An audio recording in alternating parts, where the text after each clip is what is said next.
Hey everybody, welcome back to the Optometry Money Podcast, where we're helping ODs all over the country make better and better decisions around their money, their careers, and their practices. I'm your host, Evon Mendrin, certified financial planner and owner of Optometry Wealth Advisors.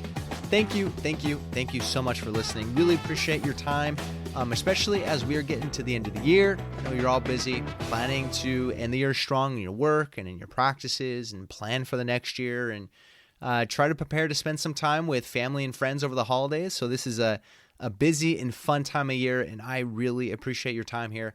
And on today's episode, I am joined by Arsalan Ashraf, CPA and owner of Ashraf Advisory. And we talk all about short-term rental properties. We dive into differences between long-term and short-term rentals, the many different tax considerations with short-term rentals. We talk about cost segregation studies and planning around depreciation, some things to watch out for with rental properties, and so much more. And if you are planning to purchase a rental property, a short-term rental property, or if you already own one, there are a lot of rules and requirements to meet with some of the stuff we're talking about to do it properly. So work closely with your advisors and make sure you're doing everything you need to do in harmony with the tax law. And if you have any questions or ideas or topics for future episodes, reach out to me at Evon, E-V-O-N, at optometrywealth.com. You can see all the links and resources we mentioned in the show notes at the Education Hub on my website, optometrywealth.com. Along with all the other articles and podcasts we've put together, we have a good bunch of end-of-year tax planning content put together right now, so you'll find that there. And while you're there, feel free to schedule a no-commitment intro call to talk about what's on your mind financially and learn about how we help ODs nationwide master their cash flow, taxes, student debt, and beyond. And hopefully we can start that conversation and get to work together in 2023. And without further ado, here is my conversation with Arsalan Ashraf.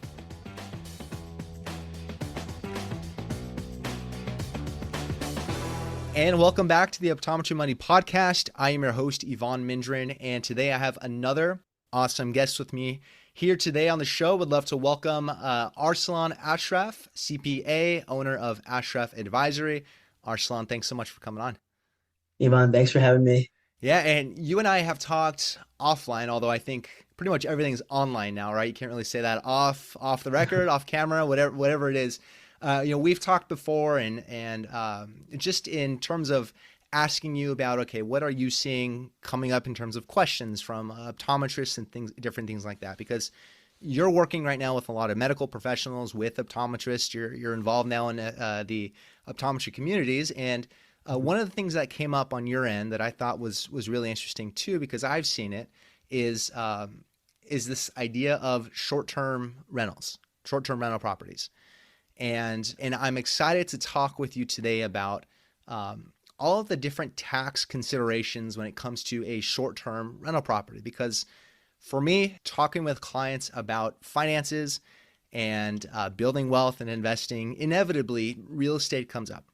Mm-hmm. And real estate for me is a part of client portfolios in terms of the investments. But then once they start to tackle some of the, let's call them low-hanging fruit, traditional investment accounts, the 401ks, IRAs, health savings accounts, taxable investment accounts, they're starting to build some liquidity and cash.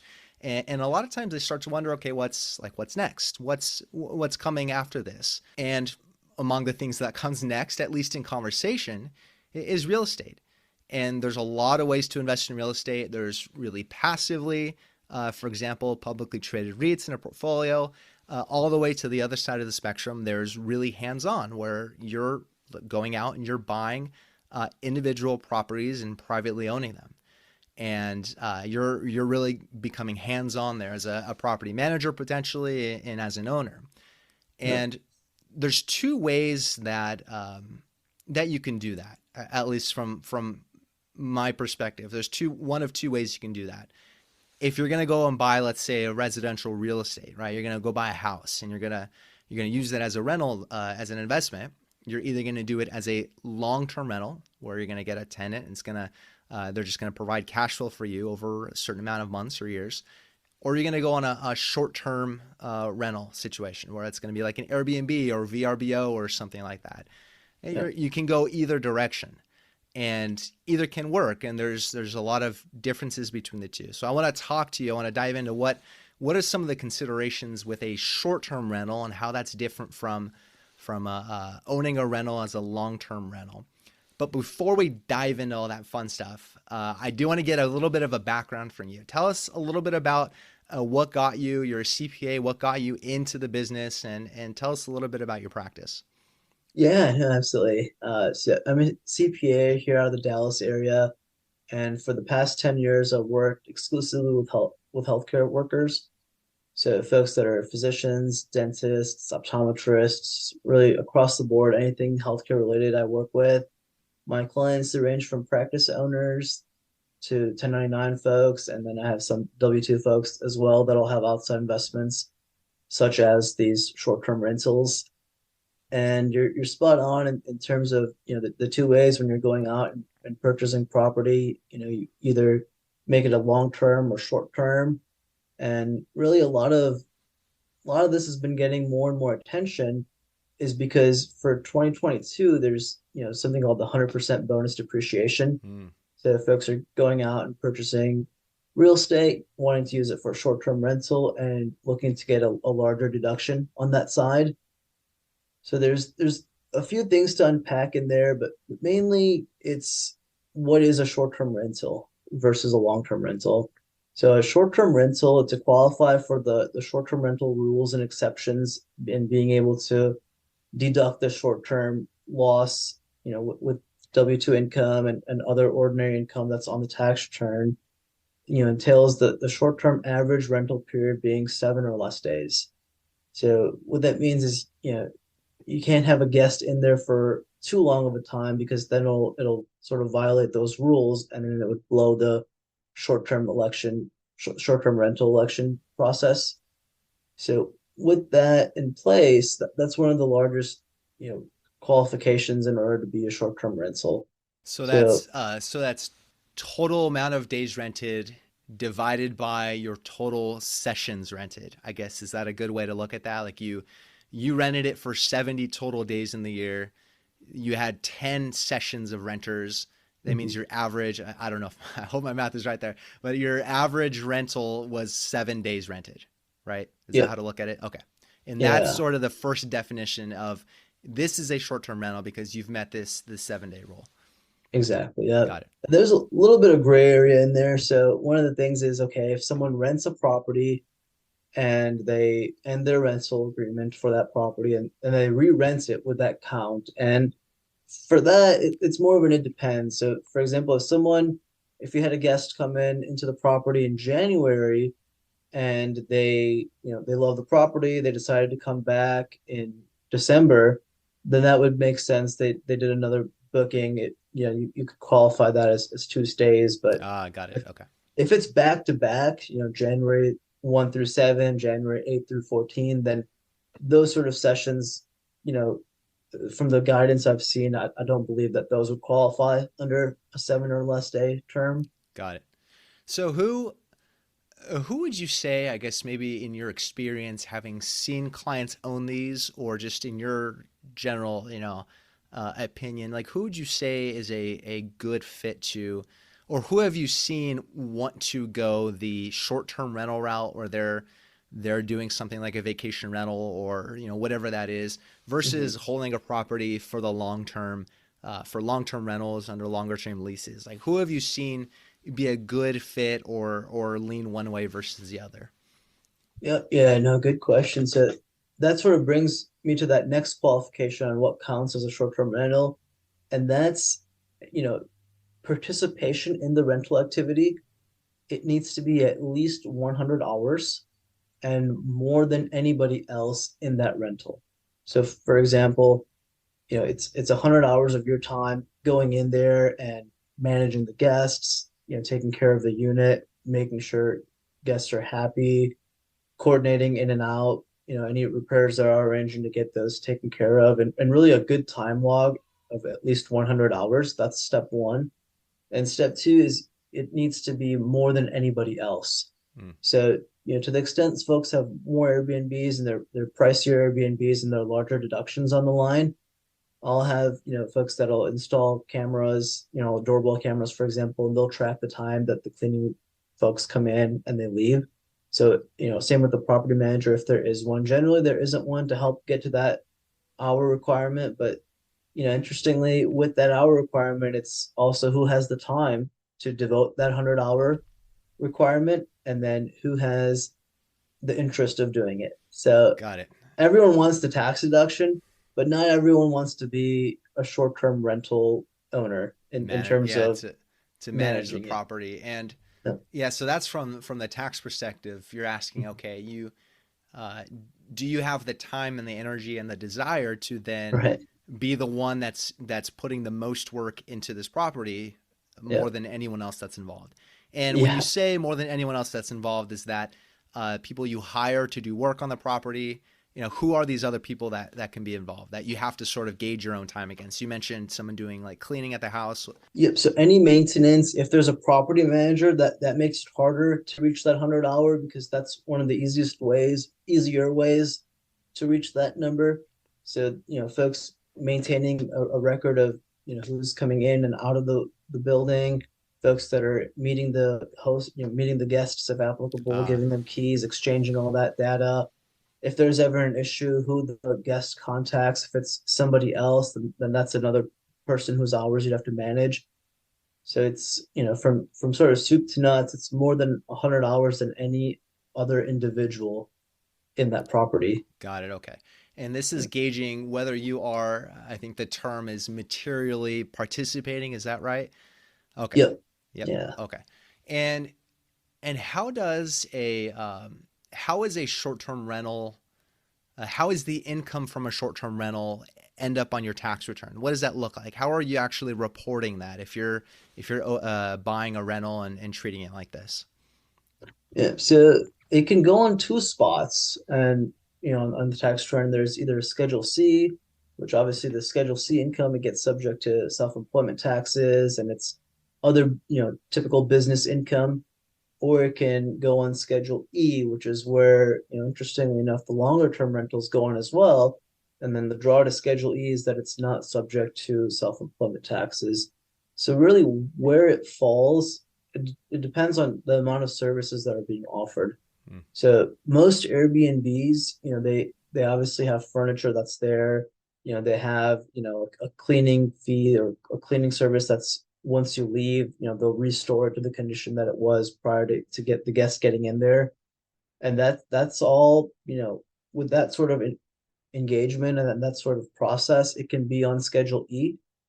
However, when it's more of a, for example, if there's someone in there coming in, think of a hotel. If you have someone in there daily cleaning in, or if there's, any food that's provided, if it's a traditional, sort of Vermont bed and breakfast type of deal, then in that case, that'll go on Schedule C because those services are being provided where it's more like a hotel than an Airbnb.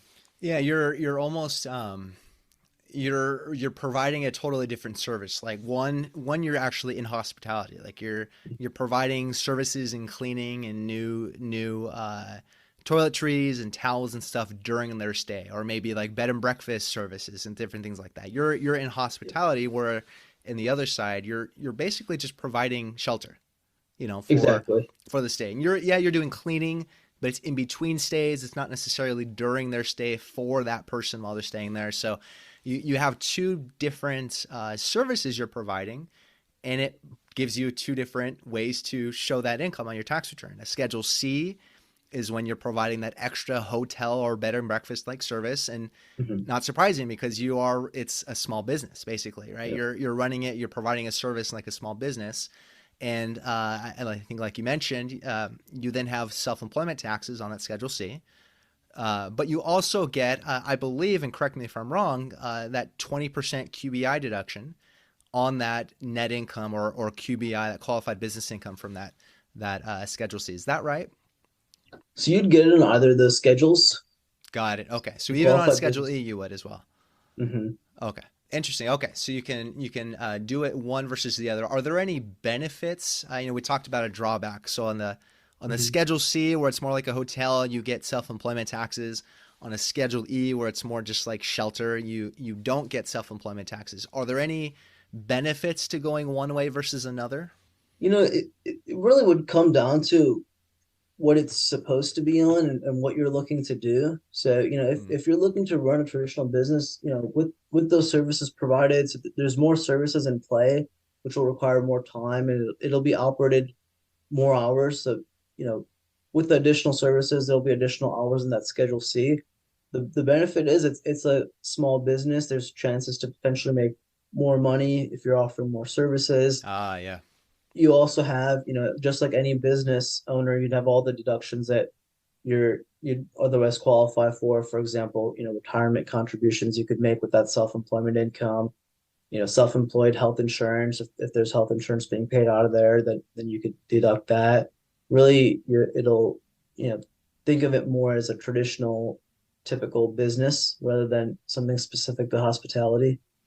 Yeah, that's a good point in that you can now start to use things like solo 401ks or SEP IRA on your Schedule C because now you have business income.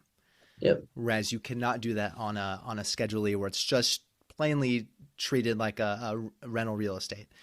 So correct. that's a pretty big point. And you mentioned some of the deductions. What are some of the other deductions that someone owning a short-term rental can look at? Are there things like mileage? Obviously there's expenses like toiletries and furniture and cleaning. Like, what are some of the other expenses that they need to keep record of and make sure they're keeping track of?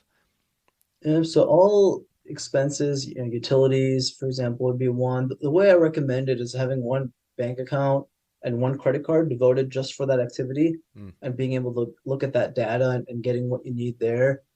But really, any cleaning supplies, any typical things you stock the house with, furniture that's purchased, you know, cleaning, cooking supplies that's purchased, any appliances, obviously, all the big things that are purchased. Some of the other items, for example, mileage, that's something to keep track of as well. That would be deductible. I've had folks wanting to buy a car for the short-term rental, and that is a really tough item to justify, if particularly if there's only one short-term rental. Uh-huh. Now I have some folks that have multiple short-term rentals and they live in an area where, for example, if they're doing a lot of renovations to them, which, folks like to do a lot, in terms of an Airbnb, you can really personalize, and those personalizations mean more than a long-term rental. Mm. You know, particularly because you can keep maintaining those to the way you want them. You have full control over it versus something that's being leased out for a period of years. You have less control on what happens on the inside.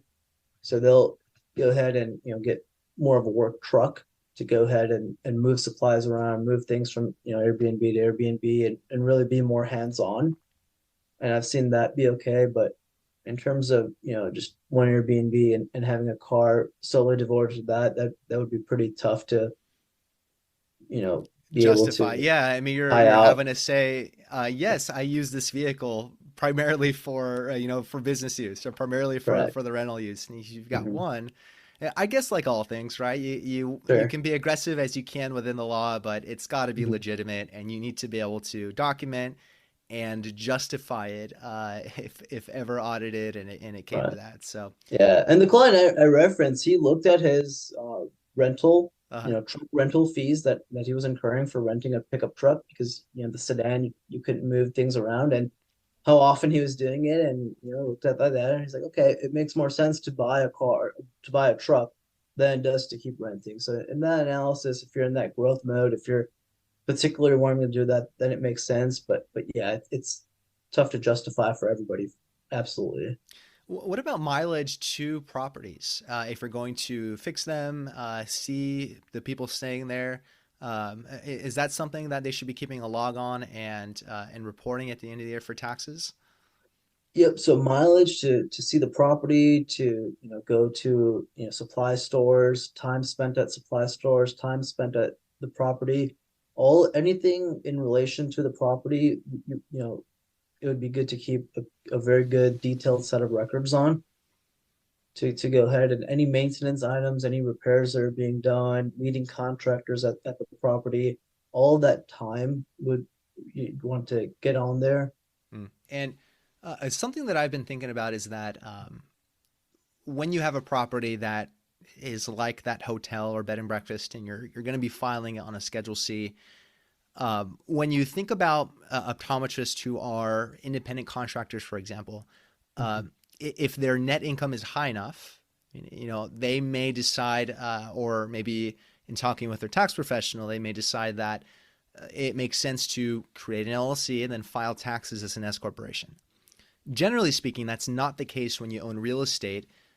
Generally speaking, you typically wouldn't want to own real estate in an entity that's taxed as an S corp. Is that correct? That's correct. Yeah. And why is that? Because I have a follow-up question on that. But why is that generally the case? So it makes it very tough when you want to sell property and when you want to either transfer it out.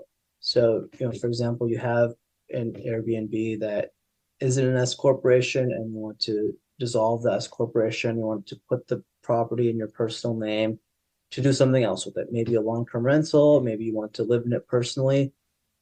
When you do that, it's effectively declared as a sale to you. So it's an S corporation, it's its own living, breathing entity versus an LLC or even a partnership. It doesn't work quite like that where it's a sale. The contributions and the distributions it's not a taxable event. But with an S corporation, it is. So that's what typically makes real estate not a good candidate for it.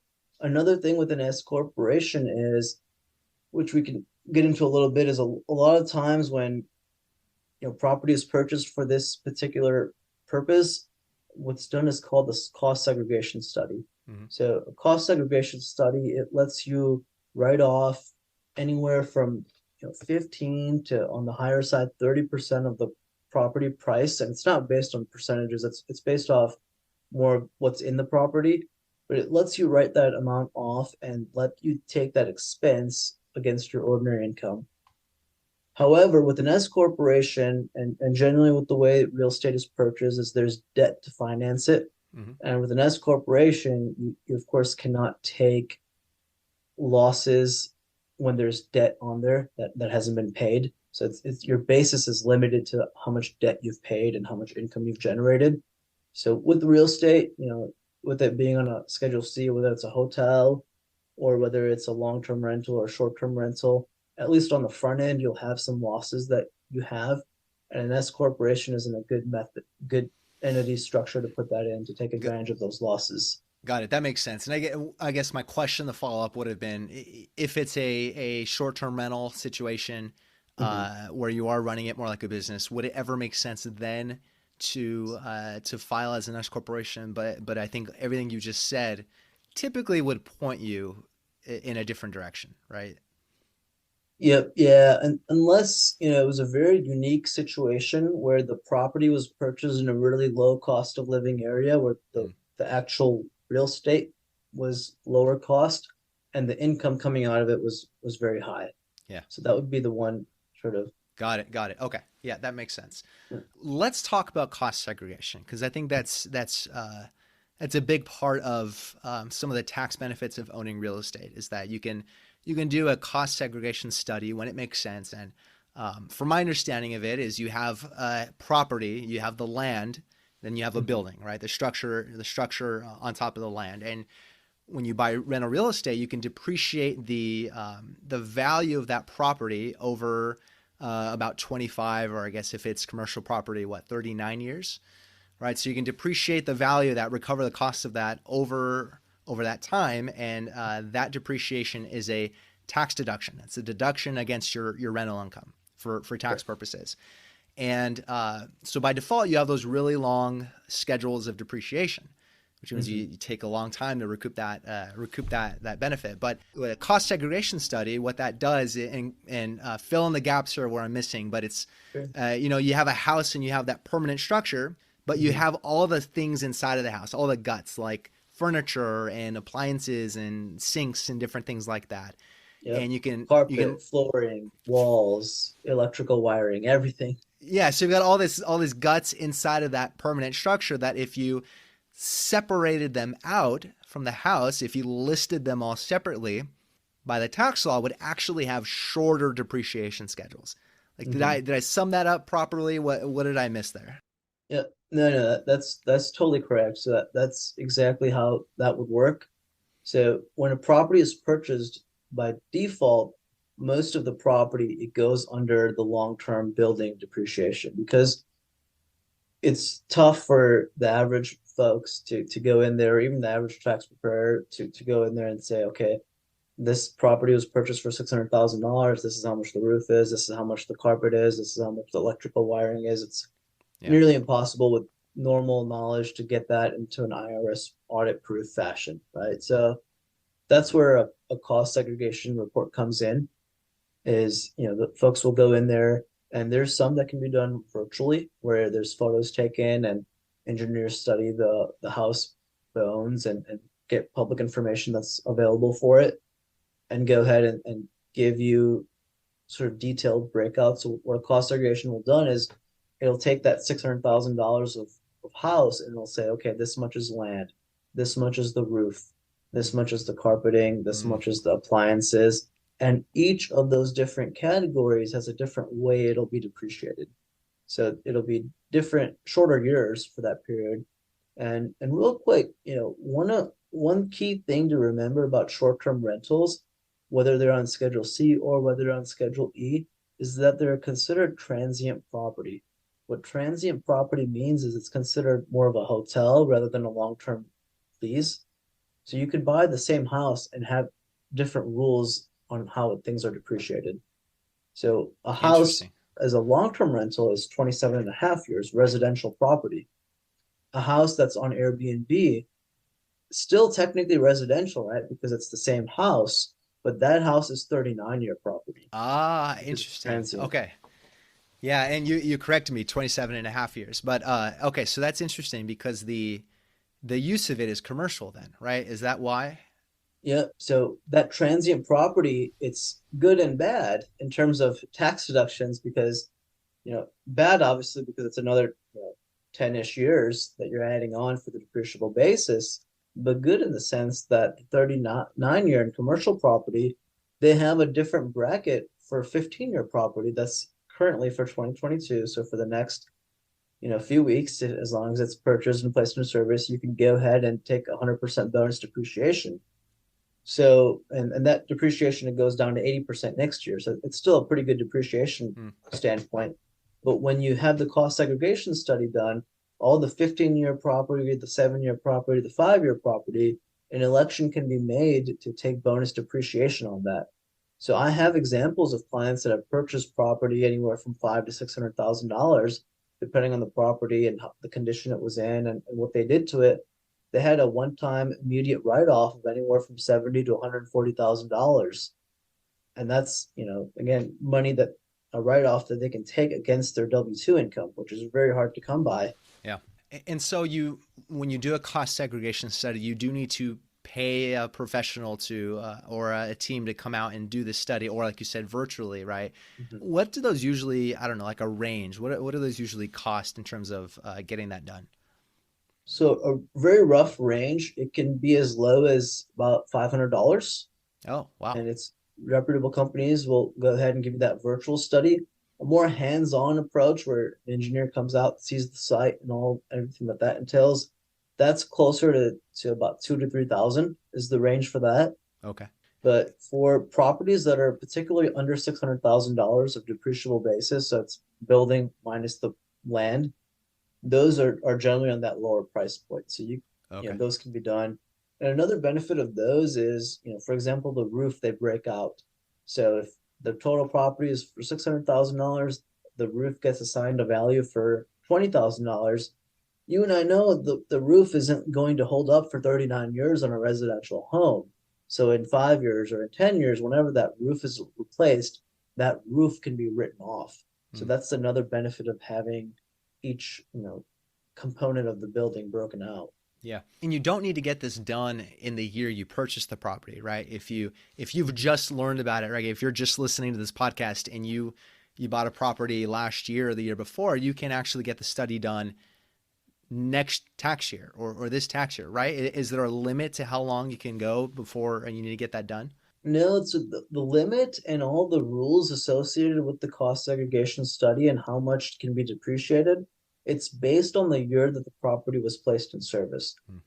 So, for example, if a study is done in 2023 for a property purchased in 2022, the 2022 rules will apply. Got it. Got it. Similarly, it can be done to a property purchased in 2018, and that true up adjustment and all that, those will be subject to the rules of 2018. So the rules are sort of frozen, but the cost segregation can be done at any time. So if you, like you mentioned, you can do the cost segregation study, Yep. split up the components into 5 year, 7 year, 15 year depreciation schedules, right? So you get to squeeze those deductions into shorter schedules. But you Hmm. also mentioned you can choose to accelerate those depreciations uh, based on tax law, for example, bonus depreciation, Hmm. and put it all into the current year. And if you purchase the property in 2022 and place it in service, meaning it's Hmm. available for use for rent, even if you do the cost segregation study in a later year, you'll still get that 100% bonus depreciation rule. Correct. Yep. Got it. Okay, so that's pretty cool. And have you ever seen a time where it doesn't make sense to do the cost segregation study? Like, is this something that everybody should think about when they do a rental? Like, how do you weigh that? So it goes based off, so it's not 100% everyone should do it or everyone should not do it. It depends how much total income there is, what the family situation is, if it's a single person or if they're married folks, what both income looks like at the end of the day. Mhm. And really, that's how the decision is made. So I can give you an example. You can elect out of bonus depreciation classes of property. So I have a couple who purchased two Airbnbs, and what they're doing, the cost segregation studies are done.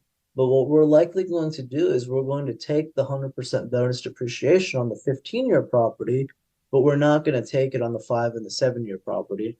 Because if we took it on everything, both of those Airbnbs, their income would be so low that they wouldn't get to take advantage of the lower tax brackets.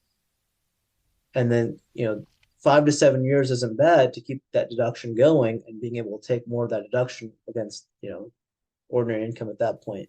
Yeah, I think that's a really good point in that there is a time value to bunching these deductions in the current year, to Yep. accelerating that depreciation. There's a time value of money. There's a benefit to doing that. But Mhm. tax planning, good tax planning, as you just mentioned, is really I would say a lifelong endeavor. Like it's a Yep. lifelong planning opportunity, but it's really over several years.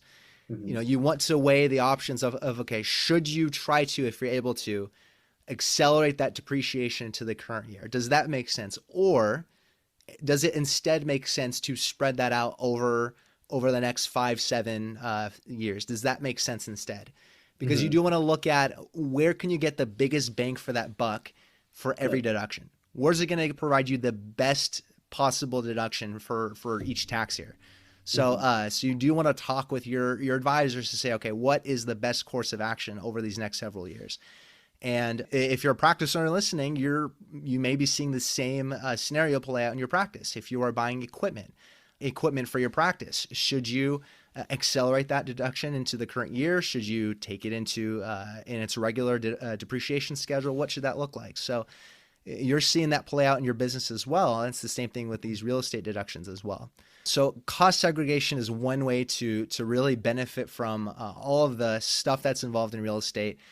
One thing I do want to ask though is because you talk about being able to take these deductions Mhm. and offset all of your other income, right? Yep. The jargon term is like ordinary income. It's your Correct. salary, it's your business income, your or whatever it is, your rental income. It's all of your income that's taxed at the normal federal tax rates. Mhm. But then you have losses, right? When are you able to take the losses from real estate and apply those to all of your other income? What do you need to do? What tests do you need to meet in order for you to do that? Yeah, so that'll sort of go back to that 100-hour requirement of, spending time in the business, and then also it being a property that's rented for 7 or fewer days. And from my understanding, that is at least two rentals. So at least two bookings within the year would qualify Ah, you for that. okay, okay, Got it. You can't rent it to one person for 7 days and Yeah. call that okay. So Yeah. it's about making sure it's a short-term rental, meeting the day threshold, and Hmm. then making sure that you are materially participating. You're actively involved, meeting those Hmm. tests that you mentioned earlier. And that basically tells the IRS that you're actively involved in this thing you're doing, right? Hmm. It's not a passive activity. And I guess by way of context is that, the IRS generally, they're going to silo your income into three different silos. It's going to be your active income, which is, your salary, active business income, things like that. There's going to be your portfolio income, like things that are kicked out of a taxable investment account, dividends, interest, capital gains. And then there's going to be your passive income. And generally speaking, you're not able to take all of your losses from the portfolio income and the passive income stuff and apply it against your salary, for example. Generally Hmm. speaking, outside of very specific exclusions, generally speaking, there's sort of those losses are sort of siloed within those silos there. Yep. However, when you're doing, like you're mentioning, when you're doing these short-term rentals and you are meeting these participation rules, you're active enough in the business, you're able to take these losses and apply it against all of your other income, which it can be a substantial tax benefit instead of Absolutely. having them locked away just in rental income. Yep. Like you would see that if you owned long-term rentals. I mean, that's essentially what you would see with long-term rentals, unless you're, I don't know, a real estate professional or something like that. Correct. Yep. Exactly. Yeah, so that's a huge benefit of owning real estate and being able to take advantage of all these little tax benefits. Is that especially if you own a practice or if you're a high producing optometrist, to be able to apply those losses, to use those depreciation deductions, apply those losses if you're meeting the rules against all of your other income. What are some other things, just in terms of keeping good record keeping or things to watch out for? What are some other things that if an optometrist is going to buy a property, use it as an Airbnb, what are some other things they should be thinking about? Yeah. So I will say, of all the hard work that's involved in owning and maintaining a short-term rental, and I've seen quite a few of them. I have yet to see one that's not successful. So for what that's worth, all the Airbnbs that I've seen, there's a lot of demand for it.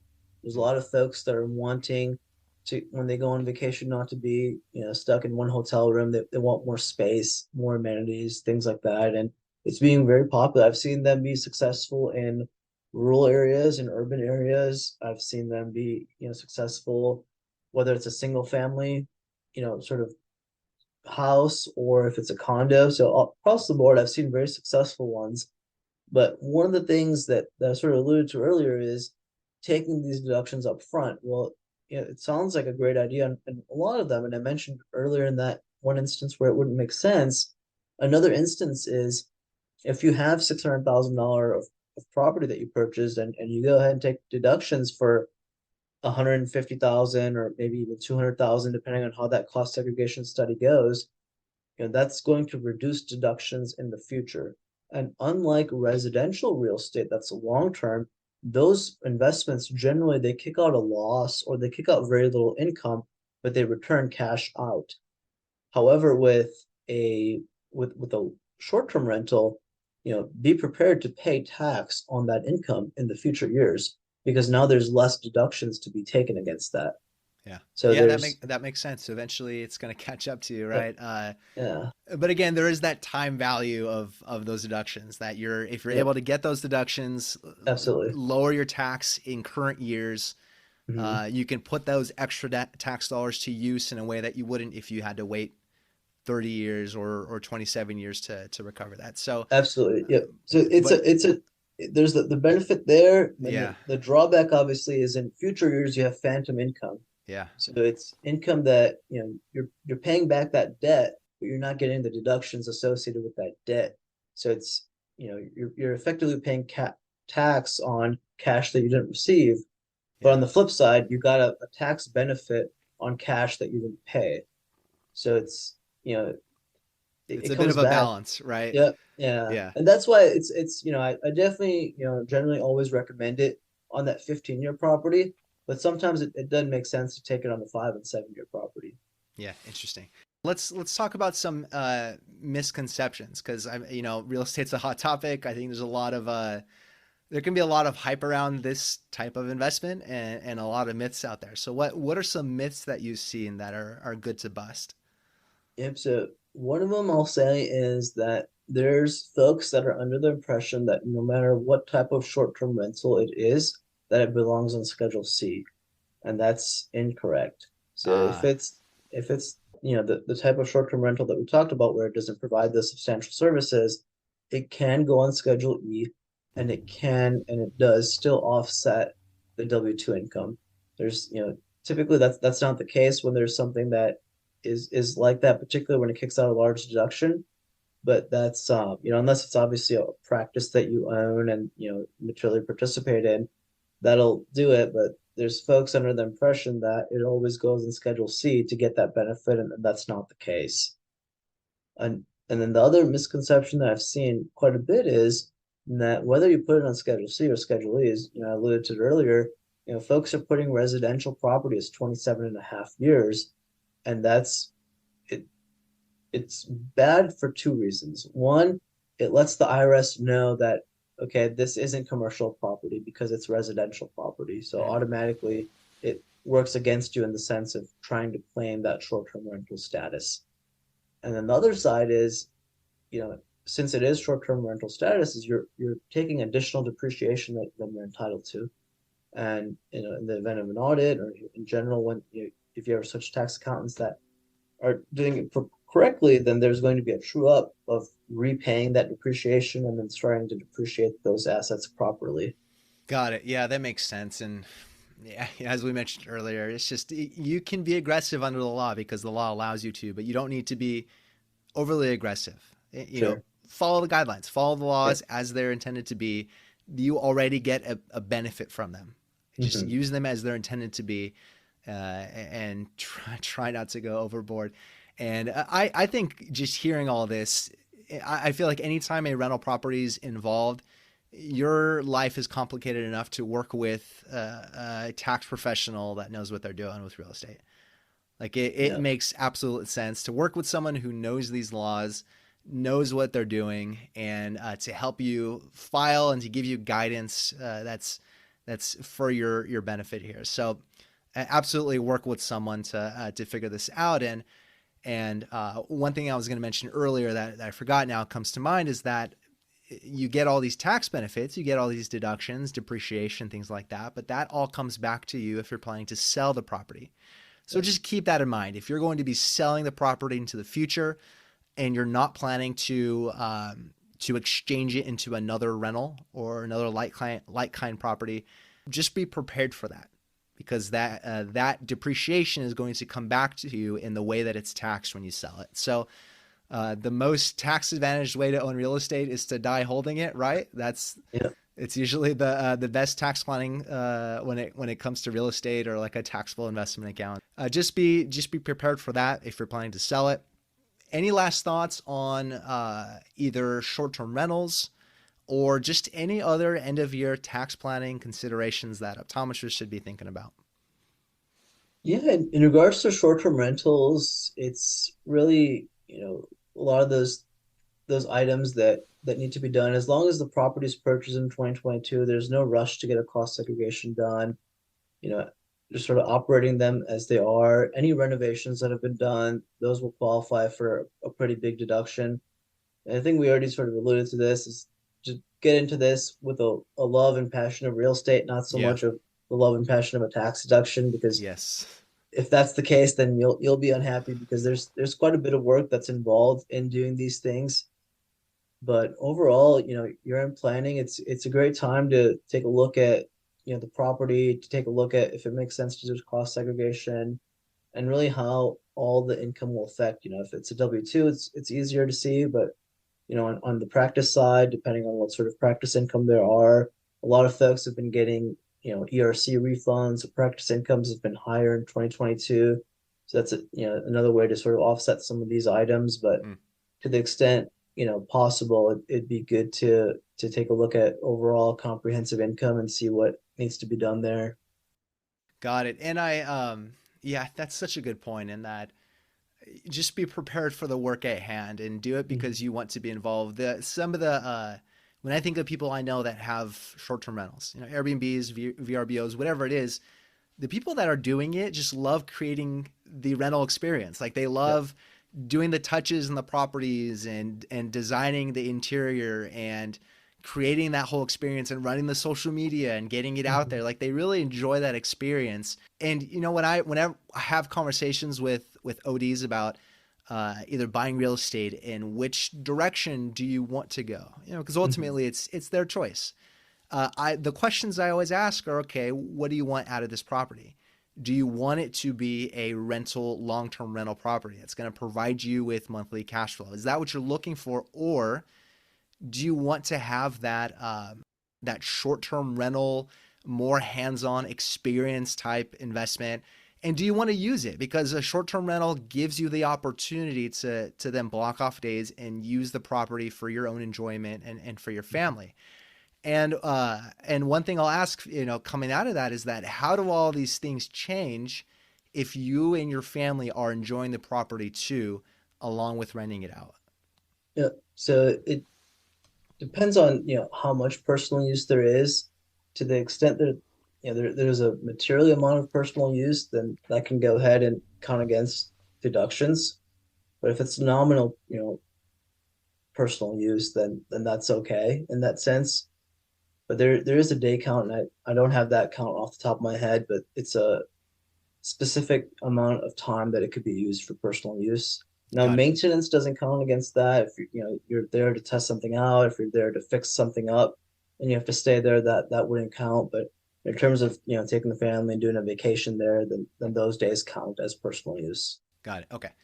Yeah, I guess maybe the theme here is just don't do these things purely for the tax benefit. There are tax benefits. It is a part of it, but make sure it's something you really want to do, and it's an investment you would enjoy managing, and it's just keep that investment goal in mind. And where does this fit in your overall financial planning? And how does it affect your cash flow? What kind of cash reserves do you need to have? Do you plan to build more properties or purchase more properties, or is that it? So just keep all of this in mind together, and don't let the tax tail wag the dog, I guess. Yep. But it's complicated enough that I would say if you are going this route, or if you own a rental property, contact Arsalan or some other tax professional who knows what they're doing here. Just get some help, get some guidance. And I really appreciate your time and coming on, because this has been awesome. Where can people find you, follow you, learn more about what you're doing? Yeah, so I'm active on LinkedIn, Ashraf Advisory, and you have my email as well, arsalan@ashrafadvisory.com to email me or book some time on my calendar through the website, and I'm more than happy to help, to at least either point in the right direction or help, with a full tax engagement. Awesome. Well, I really appreciate your time. This was fun for me. I know I learned some stuff here, and for the listener, really appreciate your time and listening, and hopefully you're getting everything you need to get done towards the end of the year in tax planning and beyond. And we will catch you all on the next episode. In the meantime, take care. Want more resources to help master your money? Check out the Education Hub on Evon's website at optometrywealth.com. Evon Mendrin is a certified financial planner and owner of Optometry Wealth Advisors, a California registered investment advisor. All opinions of Evon and his guests are their own. This show is for informational purposes only and should not be relied on for specific investment, legal, tax, or other decisions. Clients of OWA may own securities mentioned on this show.